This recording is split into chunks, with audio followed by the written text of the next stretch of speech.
저 개인적으로는 오늘 시장이 좀 불안했어요. 네. 왜냐하면 오늘 시장이 어제처럼 무너지면 약간 하방이 열릴 수도 있다고 생각했어요. 이거는 여러분 뭐 근거가 있지는 않습니다. 제 나름대로 그런 뭐 경험이나 느낌 뭐 이런 것도 있을 수 있잖아요. 네네. 그냥 솔직히 말씀드리는 거예요.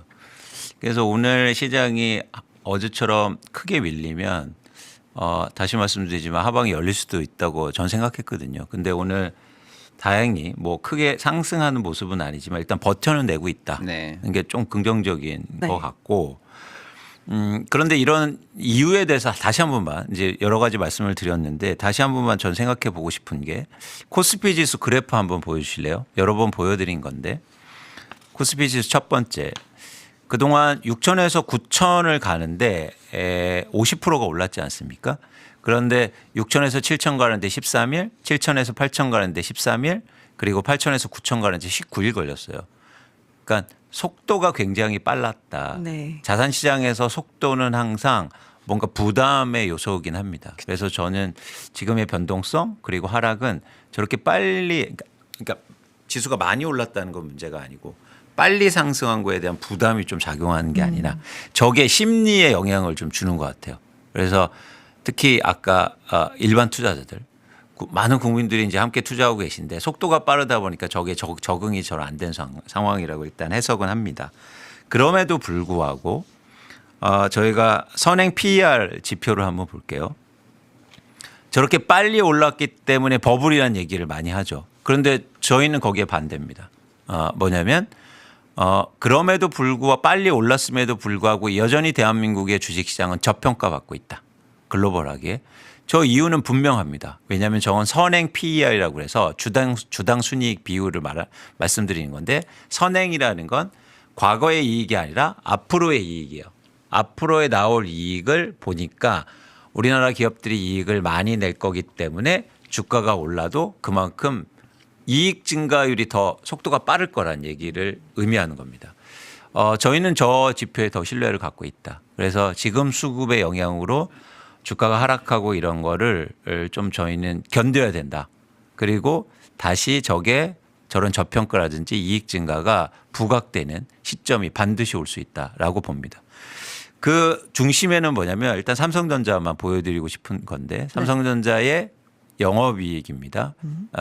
이제는 7월 7일인가요? 네, 예정입니다. 예정인데 저희가 90조 원 예측을 하고 있고 저기에는 성과급은 고려하지 않은 수치예요. 네. 수출액으로만 예정된 건데 저렇게 이익이 빠르게 증가하는 걸 우리가 예상하고 있고 앞으로 그렇게 될 가능성이 높기 때문에 이런 수급에 흔들리는 시장을 좀 인내하고 그리고 기다려볼 필요가 있다라는 말씀을 꼭 드리고 싶었습니다. 네, 중요한 것 같습니다. 어떻게 보세요?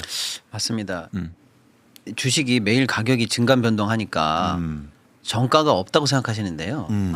그러면 이제 얘기가 안 되는 거예요. 그렇죠. 맞아요. 그럼 그냥 도박하는 거죠, 뭐. 그렇죠. 주식에도 가격이 있어요. 그 가격 어떻게 매기는 건데 이익 곱하기 이렇게 해서 매기는 거예요.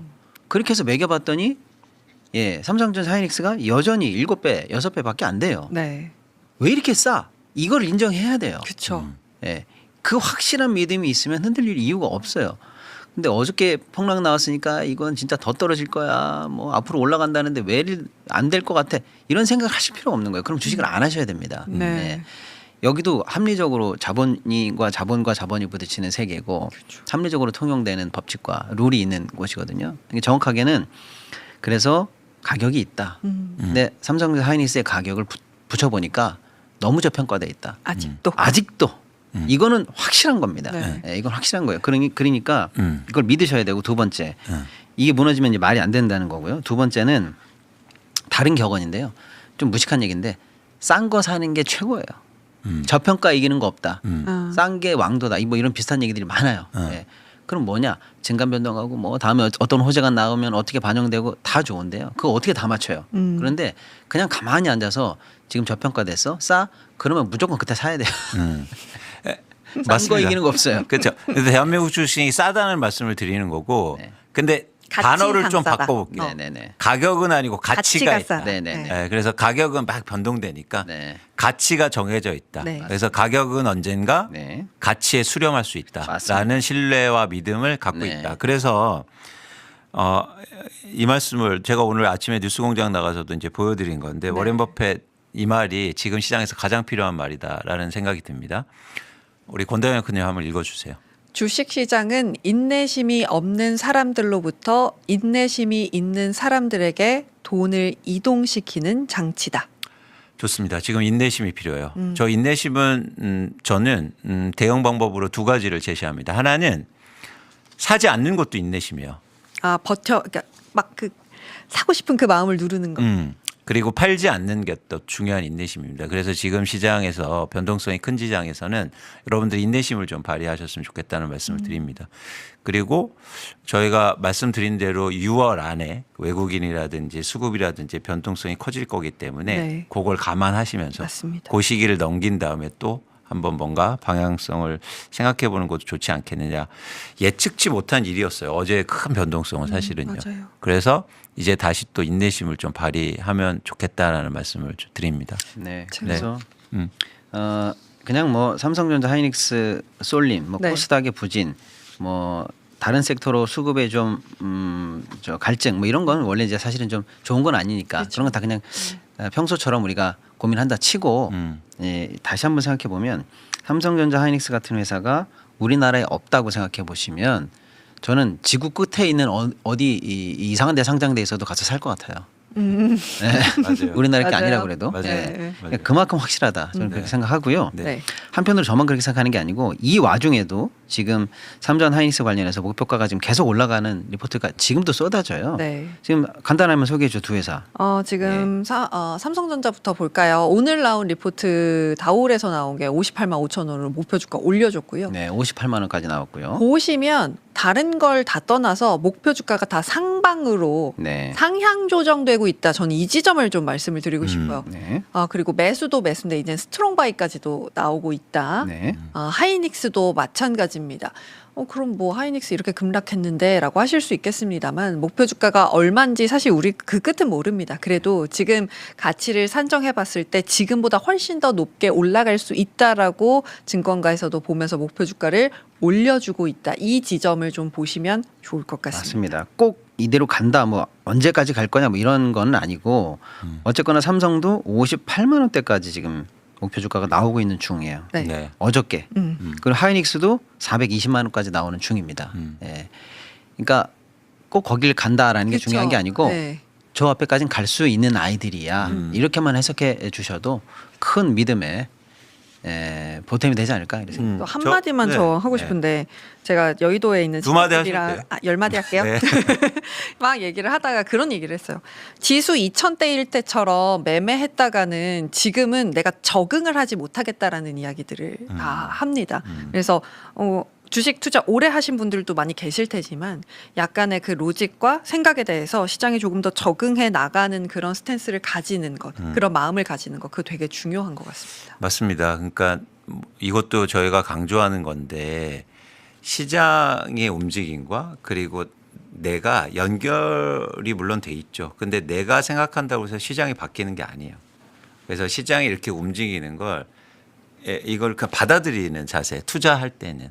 그러니까 그게 옳다 그르다를 얘기할 수 있죠. 당연하죠. 그런데 내가 이렇게 생각한다고 해서 시장이 움직이지 않는다. 시장은 단독으로 움직인다는 거예요. 그래서 우리는 거기에 대응하고 적응하고 이런 과정이 필요한 거죠.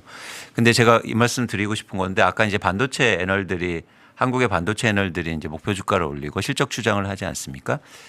전 세계에서 반도체 애널 그러니까 전 세계 반도체 애널 중에서 한국의 애널리스트가 최고예요.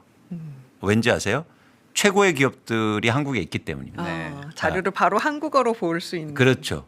그래서 어떤 뭐 골드만삭스건 뭐 어디 나라건 물론 한국에서 분석하고 이렇겠지만 한국의 애널리스트보다 반도체를 정확히 분석하지 못해요. 그래서 한국의 애널리스트들이 저렇게 확신을 갖고 있는 거에 저는 의미 부여를 좀 해보고 싶습니다. 이렇게 그렇잖아요. 기업에 네. 쫓아가거든요. 그럼요. 기업에 쫓아가는 거예요. 그 애널리스트의 실력이. 그래서 그런 것들도 한번 말씀드려 보고 싶었습니다. 1시가 가까워오는데요. 시장을 한 번만 더 볼까요? 네, 오늘 변동성이 있기 때문에 계속 지수는 좀 봐야 될 것 같습니다. 현재 코스피 같은 경우는 0.82%가량의 상승세 보여주면서 8,270선은 지지해 나가고 있습니다. 외국인의 매도는 좀 봐야 될 것 같은데 현재로는 외국인 코스피 시장에서 3조 2천억 원대 매도하고 있고요. 개인이 1조 4천억 원대 매수, 기관도 1조 7천억 원대 매수 보여주고 있습니다. 그 기관 내에서도 오늘 금융투자가 1조 4천억 원, 연기금이 3천억 원 가량의 매수세를 현재는 보여주고 있다라는 점 함께 보도록 하겠고요. 그럼 외국인이 오늘 뭘 파냐라고 했을 때 확실히 시가총액 상위 종목들을 매도하고 있습니다. 제조, 전기전자, 대형 업종들 매도하고 있다라는 점 체크해 보도록 하겠고요. 삼성전자 같은 경우는 5%대 강세, 하이닉스 같은 경우가 1.6%대 하락, SK스퀘어 같은 경우도 8%대 약세 나오고 있다라는 거 체크해 보도록 하겠습니다. 코스닥 같은 경우는 현재 0.9%대 강세 보이면서 지금 900선 터치하려고 계속 시도를 하고 있습니다. 899.71포인트 지나가고 있고요. 코스닥 같은 경우도 지금 기관의 매수세 2천억 원대 들어오는 것 제외하고는 매수세 잡히지 않고 있습니다. 다행히 알테오젠이 9% 이상의 강세 보여주면서 바이오주 빨간불 켜고 있는 종목들 많습니다. 그러니까 이것도 재밌는 거예요. SK하이닉스가 삼성전자 시총을 초과했을 때 그게 버블의 신호라고 그랬잖아요. 근데 오늘 바뀌었으니까 그런 버블 아니네. 그러니까 그게 어떻게 그런 기준이라는 게 매일매일 바뀌는 게 그게 기준이 아닙니다. 네. 그래서 여러분들이 투자 기준을 세울 때도 명확하게 변치 않는 기준을 한번 찾아보셨으면 좋겠다. 오늘 많은 분들이 함께 해주시면서 질문들을 이제 남겨주셨는데 네. 질문들을 좀 기억하고 이제 당장은 답을 못 드리지만 그 중에서 중요한 질문이 하나 있어서 같이 한번 얘기를 해볼까 해요. 네. 마무리하면서. 어제처럼 지수가 크게 빠질 때 매도 원칙이 있을까요? 기다리면 될까요? 이런 질문이 있었어요. 그러니까 지수가 크게 빠질 때가 저희가 몇 번 경험이 있었어요. 그때 저는 대응해야 된다는 생각입니다. 마냥 기다리는 건 또 옳지 않다. 그래서 그러니까 지수 자체가 크게 빠진다는 거에 대응을 해야 되는데 그러면 또 기준이 있어야 될 거잖아요. 예를 들어서 코스피 지수가 어느 선 밑으로 빠졌을 때 나는 어느 정도의 주식을 팔아야겠다. 비중을 좀 줄여야겠다. 저는 이런 기준이 필요해 보이거든요. 그래서 저만의 기준은 이런 겁니다. 아직 저희가 산정을 해봐야겠지만 예를 드는 거예요. 코스피 지수가 7,500 밑으로 떨어지면 만약에 어떤 이유에서건 그러면 내가 뭐 한 1,000만 원의 주식을 갖고 있다. 그럼 그 중에서 50%는 현금을 갖고 있는 게 좋지 않을까? 이건 뭐냐면 시장이 나쁘다는 얘기를 드리는 게 아니라 또 다른 기회를 잡기 위해서 더 빠질 수 있으니까 오르면 좋은 거고. 그래서 제가 말씀드렸잖아요. 이게 양다리 전법이라고. 그렇죠? 오르면 좋은 거고 떨어지면 내가 또 기회를 볼 수 있으니까 그런 지점은 하나 있어야 될 것 같아요. 네. 여러분들이 어떻게 생각하세요? 너무 좋은 말씀이세요. 네. 왜냐하면 그 꼭 뭐 양다리 이 전법 약간 이런 느낌보다는 유광수 대표님 평소 하시던 말씀인데 내려도 좋고 올라도 좋은 상태. 그렇죠. 그럼 내가 어느 정도 손절하고 기다릴 수 있으면 더 내려가도 그러니까 손절했기 때문에 위험을 좀 해지한 거고 더 내려가면 그 현금으로 추가 매수도 가능한 상태가 된 거고 덜 내려갔어. 그러면 남은 50%가 잘 버티고 있으니까 괜찮고 이렇게 해서 사실은 투자의 평정심을 늘 가질 수 있는 맞아요. 약간 이렇게 좀 유동성 있는 이런 상태, 이걸 유연한 이런 상태를 만들어 놓는 게 중요하죠. 그래서 이건 이렇게 얘기 드리면 야 주식을 왜 팔어 계속 상승한다며 아니요 계속 상승하다는 믿음 그리고 한국의 주식시장이 재평가받을 수도 있다는 믿음이 있기 때문에 이게 가능한 거예요. 네. 네. 왜냐하면 저는 기회를 보자는 거죠. 그렇죠. 플러스 알파를 더 만들어야 될 거 아니에요. 맞습니다. 우리가. 맞습니다. 그래서 여러분들이 이런 대응하는 방법은 각자 좀 생각해 보셨으면 좋겠다. 그 투자를 스스로 하셔야 됩니다. 그러니까 이게 저희가 책임 회피를 하는 게 아니에요. 각자 하시는 거잖아요. 그 각자의 계획이 필요하다. 그 각자의 계획을 저희가 다 세워드릴 수는 없어요. 각자의 처한 상황이 다르기 때문에 그 대신 꼭 강조하지만 계획은 필요하다. 그래서 지수가 과도하게 빠질 때 나는 어느 정도의 현금을 마련할 것인가 이런 계획을 한번 오늘 장 막 보시지 마시고 네. 오늘을 한번 그런 고민들을 네. 한번 해보시면 좋겠다는 말씀을 드립니다. 네.